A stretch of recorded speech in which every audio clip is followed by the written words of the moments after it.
నమస్కారం. ఈటీవీ 360కి స్వాగతం. ముందుగా ప్రధానాంశాలు. 3 దశల్లో గోదావరి బనకచెర్ల ప్రాజెక్టు పూర్తికి ప్రణాళికలు. నదుల అనుసంధానంతోనే కరువు ఎదుర్కోగలమన్న సీఎం. రాష్ట్రానికి 1,82,000 కోట్ల పెట్టుబడులతో 9 ప్రాజెక్టులు. భూ కేటాయింపు శరవేగంగా చేయాలని ముఖ్యమంత్రి ఆదేశం. మదనపల్లె దసరాల దహనం కేసులో కీలక పరిణామం. ప్రధాన నిందితుడు గౌతమ్ తేజ్ను అరెస్టు చేసిన సిఐడి.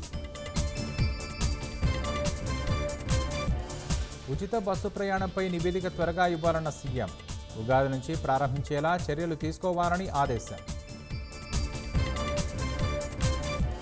ఫిబ్రవరి 1 నుంచి భూముల రిజిస్ట్రేషన్ విలువల పెంపు 15 నుంచి 20% వరకు ఉంటుందన్న మంత్రి అనగాని. సంధ్య థియేటర్ ఘటనలో బన్నీ ఒకరే దోషి అనడం సరికాదు. పుష్ప చిత్ర బృందం బాధితుడికి భరోసా ఇవ్వాల్సిందన్న పవన్. స్పేడెక్స్ ప్రయోగానికి సర్వం సిద్ధం చేసిన ఇస్రో. రాత్రి 10 గంటల 15 సెకండ్లకు నింగిలోకి పిఎస్ఎల్వి C-60. బాక్సింగ్ డే టెస్టులో చిత్తుగా ఓడిన భారత్. సిరీస్లో 2-1 ఆధిక్యంలోకి ఆసీస్.